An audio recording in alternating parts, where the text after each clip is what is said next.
nosso CP Online, edição do Núcleo do Idoso, e está hoje com a nossa coordenadora, a professora Flávia Castellani, e a doutora Lísia Carla Vieira Rodrigues. A doutora Lísia possui mestrado em Direito pela Universidade Estácio de Sá, é professora da Emerge, juíza de Direito do Estado do Rio de Janeiro desde 1993.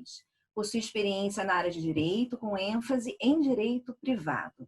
Atualmente, exerce a função administrativa junto ao NUPEMEC, que é o Núcleo Permanente de Métodos Consensuais de Solução de Conflitos.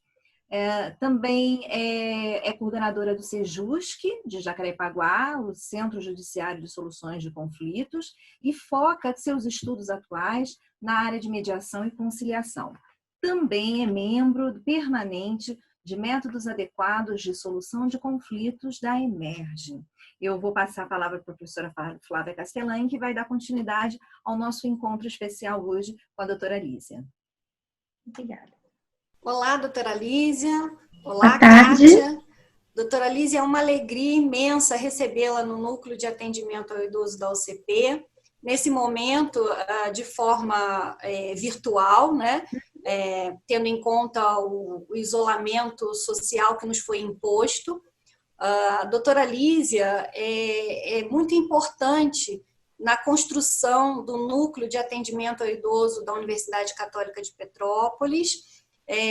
A doutora Lísia participou de todo o processo de instalação do núcleo. Ela, inclusive, esteve presente conosco na oportunidade, né, em 2018, mais precisamente em novembro de 2018, ela esteve conosco na nossa inauguração, instalação do núcleo, e desde então, os idosos de Petrópolis, eles contam com um centro de atendimento especializado, as pessoas com mais de 60 anos, especialmente aquelas que vivem em maior situação de vulnerabilidade, contam hoje com o Núcleo de Atendimento ao Idoso. O Núcleo de Atendimento ao Idoso, ele é fruto de uma parceria com o Tribunal de Justiça, e nós, então, no Núcleo, atuamos junto ao Polo Avançado, que é o SEJUSC. Existe um polo avançado do SEJUSC, do Centro Judiciário de Resolução de Conflitos, na nossa universidade. Mas o núcleo, ele não é um espaço apenas destinado à mediação de idosos, né? Mas ele é um atendimento em todas as áreas com o suporte de todos os centros acadêmicos da universidade. Mas nós atuamos especialmente em 3 vertentes. A questão do idoso vítima de violência. Essa violência ela pode ser uma violência física, emocional. O idoso superendividado, e a gente também tem aqui uma forma de violência, né? Porque a gente tem a questão relacionada a dívidas, fraudes, né? E também o idoso que tem algumas questões relacionadas à família, né? Então, dentro desse contexto, nós, em alguns momentos, precisamos encaminhar esses idosos para sessões de mediação junto ao SEJUSC. E a doutora Lísia, hoje aqui, como coordenadora do SEJUSC de Jacarepaguá, né, no Rio de Janeiro, ela pode nos colocar aqui como que funciona o SEJUSC, o que seria uma mediação. As pessoas ficam em dúvida, até os idosos, né, quando nós colocamos essa proposta da sessão de mediação, como é que funciona, doutora? Eu vou precisar de advogado? Não? E como é que vai ser? Eu tenho que pagar custas? Né? É um processo, não é uma espécie de um processo? Então, assim, é uma série de dúvidas, mas que serão todas esclarecidas agora. Eu vou deixar vocês com a doutora Lísia, que com muita propriedade vai colocar essas questões relacionadas à mediação para o nosso público aqui. Inicialmente, eu gostaria de agradecer muito à professora Flávia, à professora Kátia, o convite. Falar sobre mediação, para mim, é um prazer, é uma delícia, porque é um tema que eu adoro.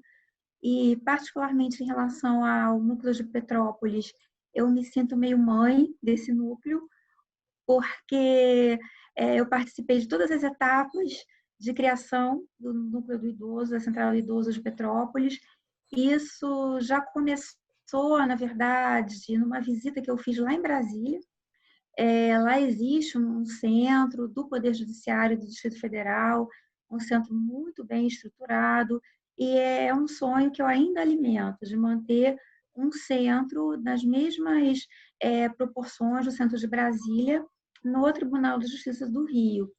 E como toda árvore nasce de uma semente, a primeira sementinha foi plantada aí em Petrópolis, que já está se transformando também numa árvore muito linda, que já rendeu flores, já rendeu frutos, e fiquei muito feliz em saber que essa atividade do centro hoje, que começou numa salinha pequenininha, hoje já é a instalação toda do NPJ, às sextas-feiras, com atividades várias, de educação física, de música, enfim, eu realmente ganhei o meu mês hoje, fiquei muito feliz. Bom, como é que funciona? O que é, né, inicialmente, o SEJUSC? O SEJUSC, na verdade, é uma sigla, que a sigla por si só já é meio grande, mas o nome é maior ainda, é Centro Judiciário de Solução de Conflitos e Cidadania. Isso quer dizer SEJUSC. Na verdade, o que são esses centros? Eles funcionam tanto no aspecto judicial como no aspecto extrajudicial. O que é isso? Tanto para processos que já foram instaurados, e aí você tem o SEJUSC que atua só na área judicial, mas o SEJUSC também pode atuar na área extraprocessual. Fica melhor assim, apesar dele ser nas dependências do Poder Judiciário. Atua aqui no estado do Rio de Janeiro, com uma peculiaridade, porque atua mais na área de mediação e poucas conciliações. Nos outros estados, ele atua direto, fazendo conciliações e mediações. Bom, aí vem a primeira grande questão. Qual é a diferença entre um e outro? Né? Muitas pessoas fazem, até hoje, essa confusão, e eu tenho a ousadia de ir um pouquinho contrário ao entendimento da lei. Porque o que diz a lei? A lei diz o seguinte: para que serve a conciliação? Para aquelas relações jurídicas que não têm uma continuidade. Então, eu tenho, por exemplo, um problema com o banco, ou, não sei, um problema, comprei um eletrodoméstico, o eletrodoméstico não chegou. É um exemplo mais adequado. Aí eu vou lá na conciliação e resolvo o meu problema.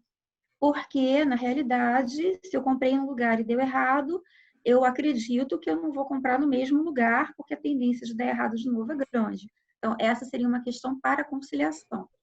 A mediação, se a gente for no sentido literal da lei, ela é usada para aquelas relações que têm uma continuidade. E aí, relação de família, relação de vizinhança, relações empresariais, elas vão ter necessariamente uma continuidade. E por que eu discordo disso? Eu discordo disso porque eu acho que a diferença entre um instituto e outro é uma diferença de estrutura e é uma diferença de processo. Eu comprei um eletrodoméstico, não deu certo, eu posso me valer da mediação? Por que não? Não é? Eu tenho um problema com o meu vizinho, eu posso rapidinho conciliar com ele, o meu vizinho que vai conviver comigo durante muito tempo. Posso. Agora, qual é a estrutura? Bom, primeiro é a estrutura da própria figura do conciliador e do mediador. O conciliador, ele pode e muitas vezes deve dar mais palpite, vamos dizer assim, no litígio, do conflito das partes.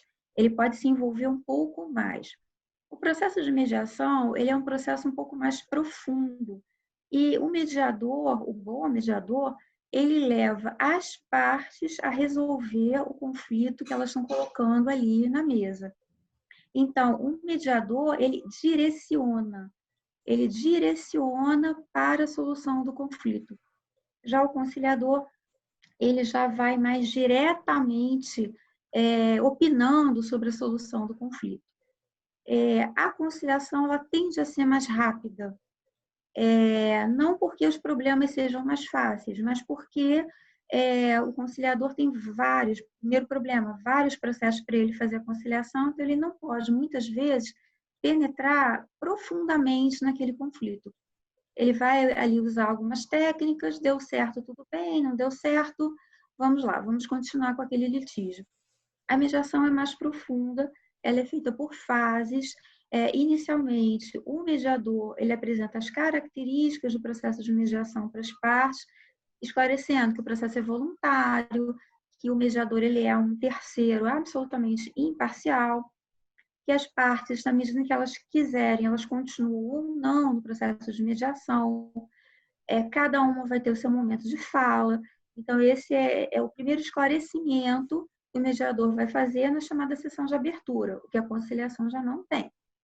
Depois, esse mediador ele vai procurar ouvir, numa sessão conjunta, ele vai ouvir as partes, cada uma no seu momento, cada uma na sua vez. O que um mediando vai falar, o que o outro mediando vai falar, tentando fazer com que essas conversas não se cruzem, tentando aliviar e muitas vezes já nesse momento tentando ressignificar as questões. Por exemplo, o pai quer que o filho estude numa determinada escola, a mãe quer que o filho estude em outra escola. Então, vamos lá. Por que é que essa escola é melhor para o seu filho? Pergunta para o outro. Por que essa escola seria melhor? Dizendo, mas eu percebo que vocês dois são pais interessados, vocês dois são pais preocupados e querem o melhor para os seus filhos. Enfim, ressignificando aquela fala de modo a amenizar um pouquinho o conflito. Essas partes elas são encaminhadas para sessões individuais, quando necessário, e só depois é que as partes tentam, na verdade, produzir um acordo. Então, muitas vezes, para mediação, são necessárias várias sessões, 2, 3 sessões, 4 sessões, para se resolver aquele problema. Agora, justamente por isso, porque a mediação ela é mais profunda, a tendência daquele conflito ser resolvido de uma forma eficaz é muito melhor, muito maior. E as partes saem dali muito mais satisfeitas, e a tendência também de cumprimento do que foi acordado é muito maior do que no processo de conciliação. Então, por isso que eu resolvi abandonar a lei, né? Abandonar não, dar um ressignificado, vamos dizer, para o que está escrito da lei, para esclarecer que a diferença, na realidade, é uma diferença de processo. É uma diferença do que acontece e também da profundidade de como aquela conversa vai ser conduzida.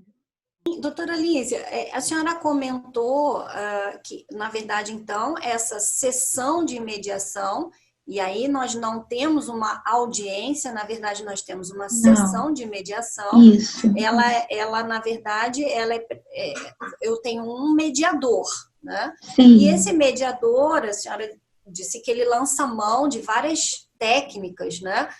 Então, assim, esse mediador ele precisa ter determinadas competências e habilidades para poder conduzir a sessão.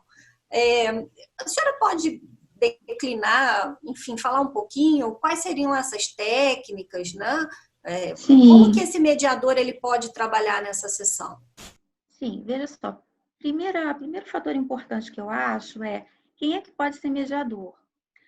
Para mediação extrajudicial, basta que o mediador seja maior, capaz e tenha feito um curso de capacitação, no mínimo de 40 horas, que é o mínimo que se exige, né, para o curso de mediação.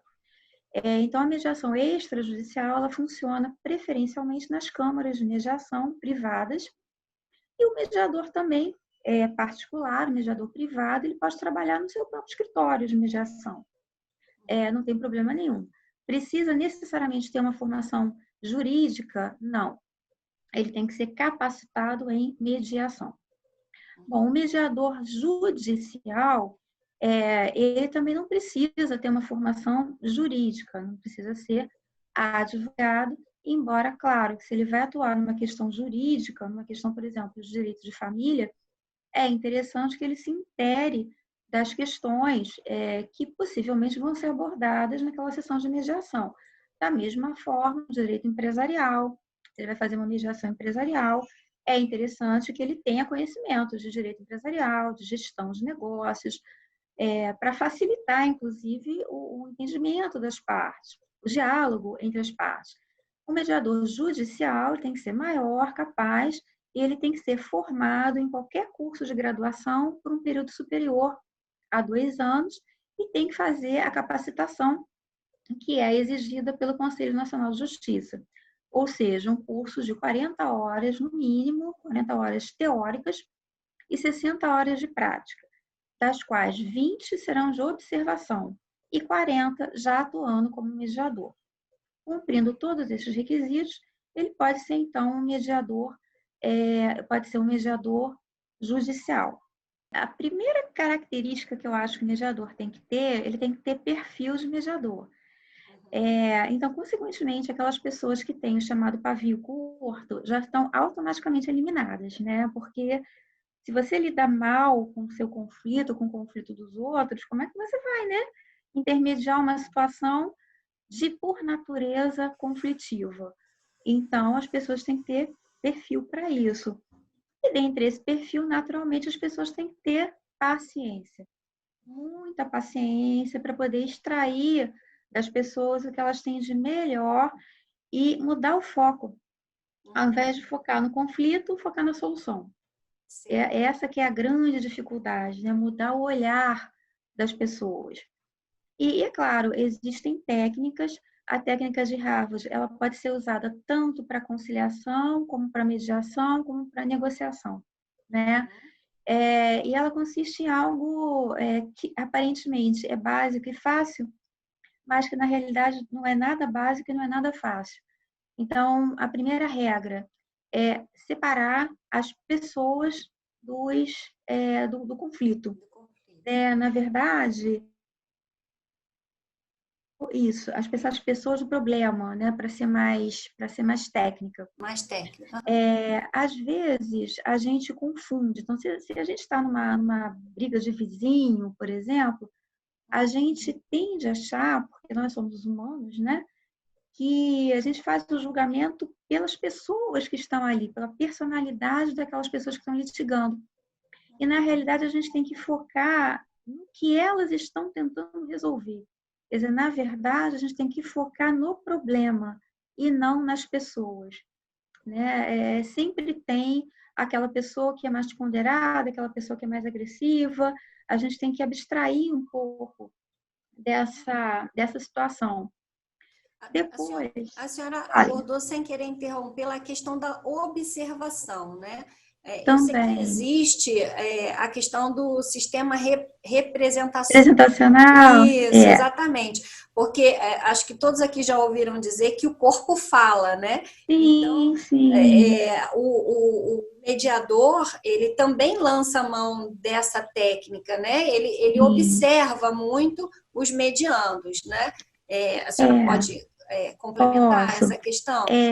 Veja só, toda vez que falam para mim, eu conheço mediador que fala muito, aí eu já começo a desconfiar um pouco, porque o mediador não é para falar muito, ele tem que observar muito, e observar a linguagem, a verbal, que é a que a gente normalmente conhece mais, e tentar ressignificar aquela linguagem verbal, ressignificar o que está sendo dito, e muitas vezes para perceber o que não foi dito, né, o que está por trás daquela linguagem, daquela fala, e isso às vezes é muito difícil, ressignificar, porque não esqueçamos que muitas vezes as pessoas perdem a linha, porque elas também são humanas, na frente do mediador. Então, o mediador ele tem que abaixar um pouco aquele clima, tentar conter os ânimos, o que é uma situação complicada às vezes. Mas existe também a linguagem que é a linguagem não verbal, que muitas vezes é muito mais interessante ser observada, porque o corpo fala e normalmente o corpo não mente, né? Nas palavras a gente mente, mas é muito difícil para o corpo mentir. E observando a maneira que as pessoas têm de agir, a gente chega ao sistema representacional. Quer dizer, na verdade, o que é isso? é a maneira que a gente tem de ver o mundo. E cada um vê o mundo através dos sentidos. Como é que a gente percebe esse mundo? E a gente vai dando dicas a esse respeito. Então, se o mediador ele for um bom mediador, se ele prestar bastante atenção nessa linguagem, ele vai conseguir atingir aquela pessoa de uma maneira mais efetiva. E aí existem 3 sistemas representacionais que são os principais, que é o sistema sinestésico, que é aquela pessoa que é muito sentimental, tudo ela vai colocar o sentimento, né? Então, se ela vai falar de um conflito, ela vai sempre para a parte sentimental daquele conflito. Se ela vai descrever, por exemplo, um imóvel, ela vai dizer assim, nossa, mas eu me sentia tão bem naquele apartamento, né? O apartamento era maravilhoso, enfim, fazia me lembrar da infância, coisas assim do gênero. Então, você já sabe que aquela pessoa é sinestésica, que ela é toda sentimento. O outro sistema representacional é o sistema visual, né? Para determinadas pessoas, o que é importante é o que ela está vendo. Não tem nada a ver com defeito ou qualidade, são formas, são características, são formas de ver o mundo. Então, se uma pessoa visual vai descrever aquele mesmo apartamento, ela vai focar em quê? Como é que eram os cômodos, né? Do que ela via pela janela. Eu vi o céu, né? Eu vi a praia, vi os meus vizinhos. O quarto era muito iluminado, tinha tantos metros quadrados, então você já sabe que aquela pessoa é visual. E tem pessoas que são auditivas, né? Elas focam no que elas estão ouvindo. Então, se aquela pessoa auditiva vai descrever aquele mesmo apartamento, fala assim, nossa, aquele apartamento era muito barulhento, era muito silencioso. Os meus filhos brincavam muito, faziam muito barulho. Enfim, coisas assim do gênero. E isso as pessoas vão dando dicas a partir do momento que elas vão falando, né? A partir do momento que você vai observando essas pessoas. E isso para o mediador também é muito importante. Uhum. E quando as pessoas falam na mediação, elas também, elas se escutam, existe a possibilidade de escuta, né? Eu falo, então eu reflito sobre o que eu disse ali, né? E aí eu penso melhor sobre aquela situação e com a ajuda aí dos mediadores, né? A gente, na maioria dos casos, na maioria das vezes, e aí eu vou colocar a nossa experiência aqui no núcleo, né?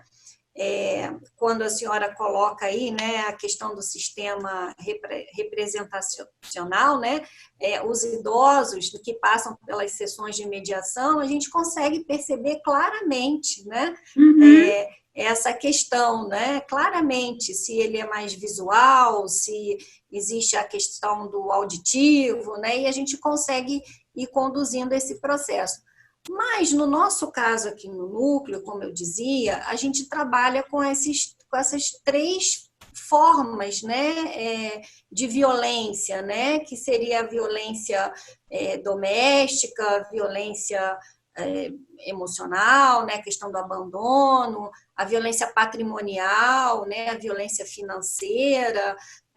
Essas são as violências, né, essa que nós encontramos aqui no núcleo. Mas eu queria que a senhora esclarecesse, nós aqui trabalhamos com esta matéria, mas o SEJUSC, como a senhora colocou, qualquer matéria pode ser levada e encaminhada a um SEJUSC, não é verdade? Não existe nem limite de valores a serem discutidos, qualquer matéria poderia ser discutida, não é isso? Sim, o SEJUSC funciona de forma gratuita, não existe limite por matéria. O que se recomenda, por exemplo, no caso da mediação pré-processual, que a parte entre no site do Tribunal de Justiça e peça essa mediação através do site. Existe lá uma aba mediação, mediação pré-processual. O interessado ele vai preencher os itens com os dados pessoais dele, os dados da outra parte com quem ele quer resolver uma questão, dizer, em síntese, qual é o conflito, o local de residência, porque o NUPEMEC, uma vez recebendo isso, ele vai encaminhar para o SEJUSC da residência daquela pessoa, e o SEJUSC, então, vai fazer os procedimentos. É o SEJUSC que vai marcar a sessão de mediação, vai ouvir vai designar um mediador para aquilo, vai entrar em contato com a outra parte que foi Doutora, indicado para esse primeiro mediano. necessariamente é uma dúvida até recorrente. A parte, quando ela comparece, né, aceita o convite, né, para participar de uma sessão de mediação, ela deve ir acompanhada de um advogado, necessariamente? Não necessariamente.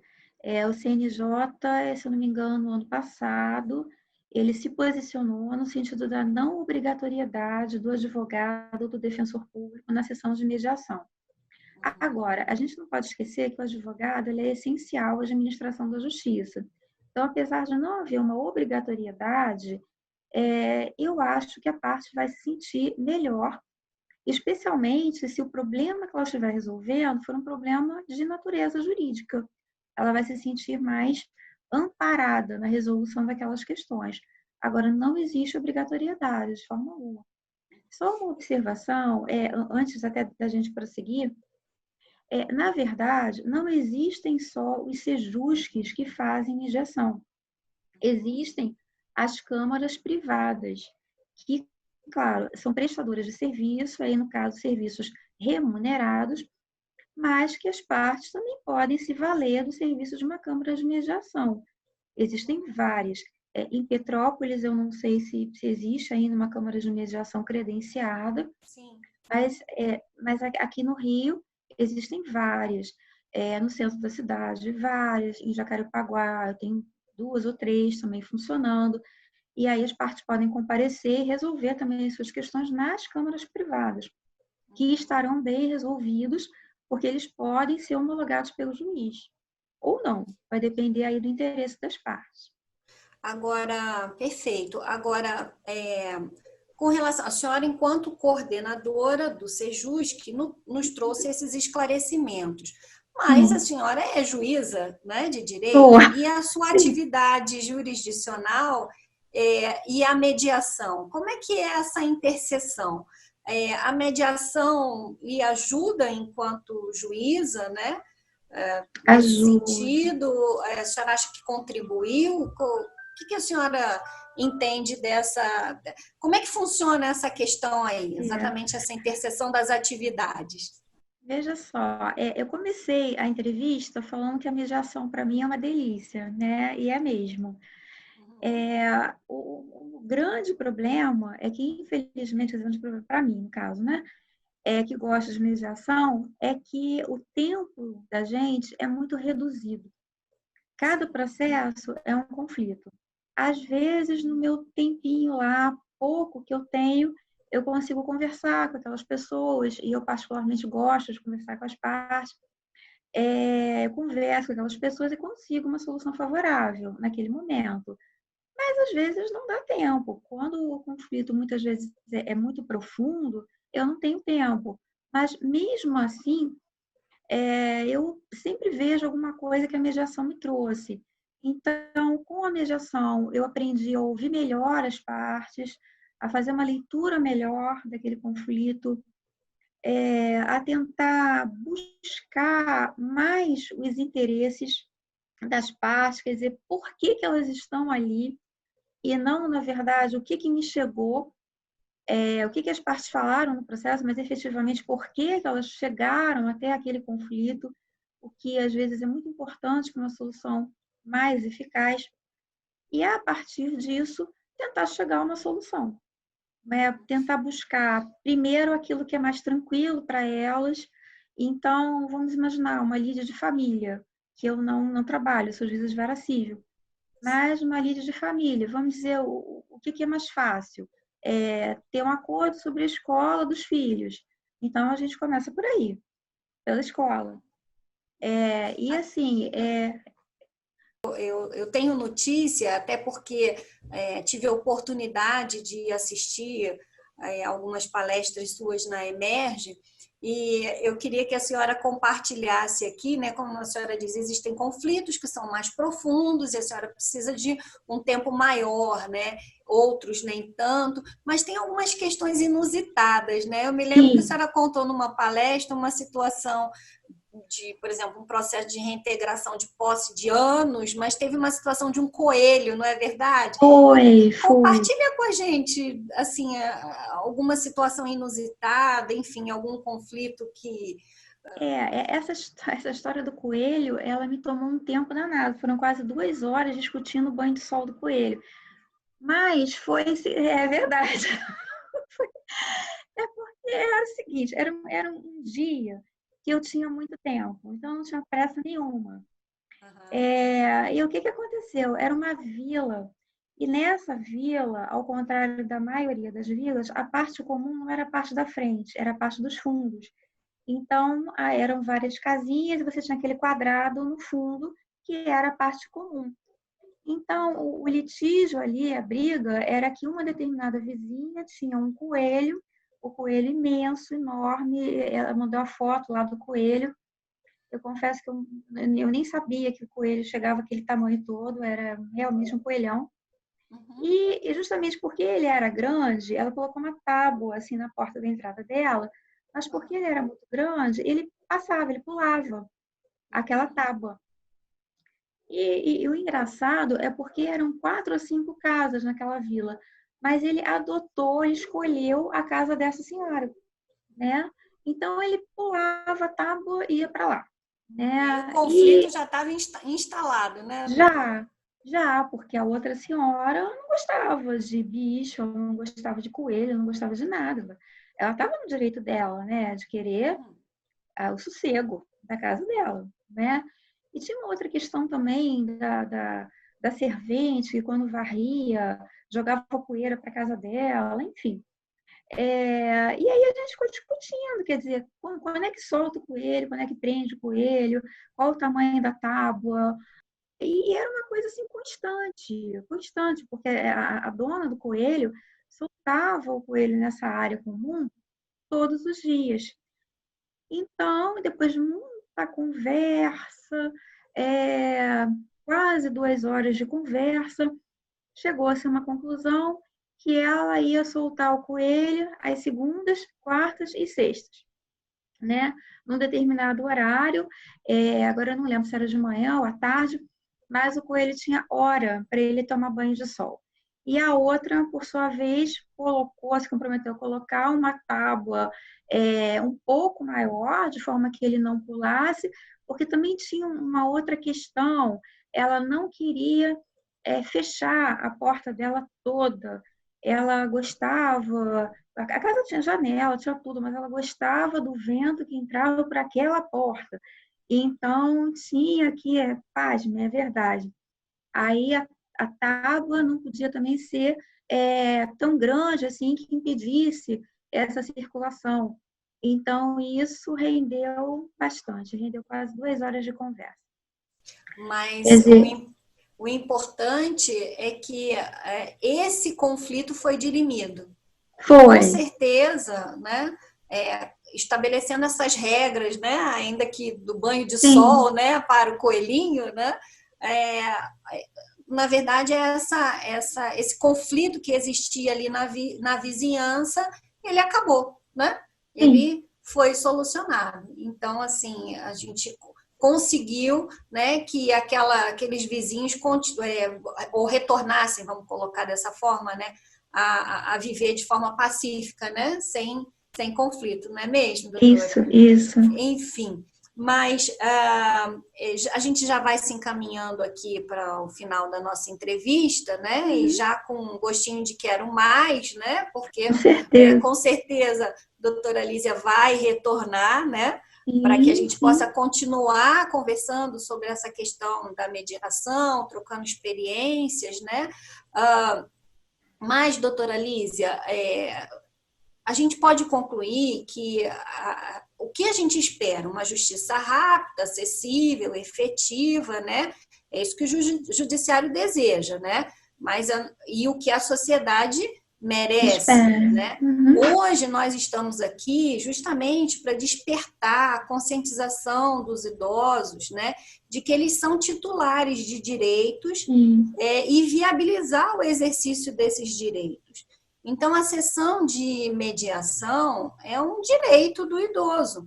E aí a minha questão, né, eu queria que a senhora esclarecesse em que medida a mediação ela poderia ajudar os idosos, em especial esses que sofrem, né, violência doméstica, familiar, aqueles também que sofrem violência patrimonial. Em que medida a mediação poderia vir, né, como forma de até exercício do direito, né, desse idoso e ele conseguir se livrar desses conflitos, enfim, né, que são tão prejudiciais para eles. Como é que, o que a senhora entende nessa questão? Inicialmente, gostaria de fazer uma lembrança, é que no dia 15 de junho é o Dia Mundial de Conscientização da Violência contra a Pessoa Idosa. Ele foi instituído em 2006 pela Organização das Nações Unidas e pela Rede Internacional de Prevenção à Violência à Pessoa Idosa. É importante que se faça essa menção, porque, lamentavelmente, os índices de violência contra a pessoa idosa são muito grandes. E, lamentavelmente, ainda, nessa situação de pandemia, os hipervulneráveis acabaram sofrendo mais ainda com a violência, e também os idosos que entram nessa categoria. E, muito mais lamentavelmente ainda, que, em muitos casos, os agressores são os familiares. E aí, incluindo filhos, netos, cônjuges, nem tanto, porque o cônjuge já está normalmente idoso também, vizinhos, parentes em geral, e pessoas que têm um convívio muito próximo do idoso. A mediação ela é importante, primeiro, porque ela dá voz ao idoso, e isso eu acho muito importante. É a capacidade do idoso poder expressar os seus medos, as suas questões, os seus problemas, e muitas vezes ele não tem coragem de colocar isso para a família. Então, ele se sente mais à vontade de falar com um terceiro, que ele sabe que vai ouvir, ele sabe que esse terceiro, vamos dizer, vai guardar o segredo dele, e vai pedir a ajuda desse terceiro imparcial para fazer conscientizar os membros daquela família. É óbvio que existem situações extremas aonde a mediação não é possível. É necessário uma atuação do Ministério Público, do Judiciário, do juiz, e às vezes até da autoridade policial, para apurar uma conduta criminosa. Mas, em determinados casos, a mediação é, sim, muito importante. Muito importante. Eu já tive um caso, por exemplo, na vara civil, que foi uma questão ligada aos idosos, na época que ainda não tinha mediação, não tinha o Sejusc, em que a neta era curadora da avó. E quem, na verdade, levou o fato para o judiciário foi uma amiga da avó, que a levou à procuração de prestação de contas, porque essa neta ela recebia o aluguel de uma loja, o aluguel custava R$ 30.000, e a avó vivia praticamente como uma indigente. A avó não tinha dinheiro para nada, nem para comprar um remédio. Então, essa amiga da avó ficou indignada e fez com que ela entrasse, procurasse a Defensoria Pública e propusesse uma ação. Então, nesse aspecto, os Sejuscs, no caso aí o polo avançado, eles têm o aspecto da mediação, efetivamente, mas tem o aspecto também da promoção da cidadania muito forte. O idoso ele tem que ter a consciência de que ele possui direitos, de que ele tem voz e que ele pode falar. Isso eu acho fundamental, sem dúvida. E essas datas, o Dia de Conscientização da Violência é uma data importante, o dia que se comemora o Dia do Idoso, que é o dia 1º de outubro, que é uma data também mundial, é importante a gente falar e conscientizar a nossa sociedade, porque eu fiz uma pesquisa e hoje, aqui no Brasil, 14,3% da população é de idosos. Isso representa 2,9 milhões de pessoas. E com uma tendência para aumentar. Em 2030, por exemplo, a gente vai ter mais idosos do que crianças e adolescentes. Nós vamos ter 18% de idosos acima de 60 anos e 17% de crianças e adolescentes. Então, a população de idosos ela vai aumentar cada vez mais, até porque a medicina tem cada vez mais recursos, então aumenta a longevidade e cada vez mais as pessoas estão envelhecendo, graças a Deus, bem. Eu lembro que quando eu era criança, era muito difícil ver uma pessoa com 100 anos, 90 anos, era raríssimo. Hoje, eu já tenho colegas de academia que têm 85. Estão lá, malhando numa boa. Com os professores, estão curtindo a vida. Minha mãe tem 82, sai, passeia, faz ginástica, graças a Deus. E o que a gente espera é que os idosos continuem envelhecendo bem, não só fisicamente, mas também psicologicamente. E para isso é importante que eles saibam que eles têm direitos, que eles têm voz, que eles têm que ser ouvidos. E que têm que ser bem tratados com carinho. Isso é muito importante. Exatamente. Doutora Lísia, e eu gostaria agora, já nos encaminhando aqui para o desfecho da nossa entrevista, registrar que o núcleo de atendimento ao idoso da UCP está aberto, né? Não de forma presencial, nós estamos aqui, Kátia depois vai colocar o link, né, o número do nosso contato. Nós temos um número que o idoso que necessitar de ajuda, né, infelizmente, como a senhora consignou, existem idosos que neste momento, até em função dessa situação de pandemia, estão passando por maus tratos, enfim, vivendo situações de conflito, e eles podem contar conosco neste momento. Então, a gente vai deixar o nosso número de contato, né? Ele vai ser adicionado aí no vídeo, o nosso número de contato, e nós estamos à disposição para que a gente possa conduzir, então, fazer o encaminhamento necessário, atender esse idoso, né? Eu queria agradecer imensamente a sua participação, né? Aprendo sempre muito com a doutora Lísia, né? Doutora Lísia é uma pessoa muito especial, muito especial. Muito obrigada. E com certeza, doutora Lísia, nós estaremos juntas novamente aqui. Com certeza. Né? Com certeza. Espero que em breve, né? E de forma presencial, certo? Isso.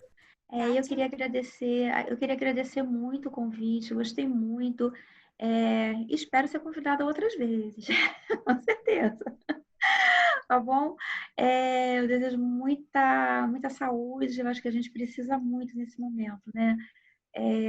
Muita saúde, muita serenidade, muita calma, e ter certeza que isso vai passar, se Deus quiser, em breve. Kátia? Vamos então encerrar esse nosso encontro de hoje para os nossos queridos idosos que estão todos reunidos e presentes no grupo do WhatsApp que a professora Flávia Castellani mantém nesses tempos de distanciamento social, porque é importante estarmos protegidos em casa, aqueles que podem, devem fazê-lo. E também aqueles que estão no nosso canal da UCP Online, curte, comentem, se vocês tiverem alguma questão pontual, até mesmo para a doutora Lísia, nós faremos um encaminhamento, inclusive já é um estímulo para nós marcarmos um retorno dela junto ao nosso UCP Online, nessa edição especial do Núcleo do Idoso. Então, fiquem em casa, fiquem em paz, fiquem bem e até uma próxima oportunidade.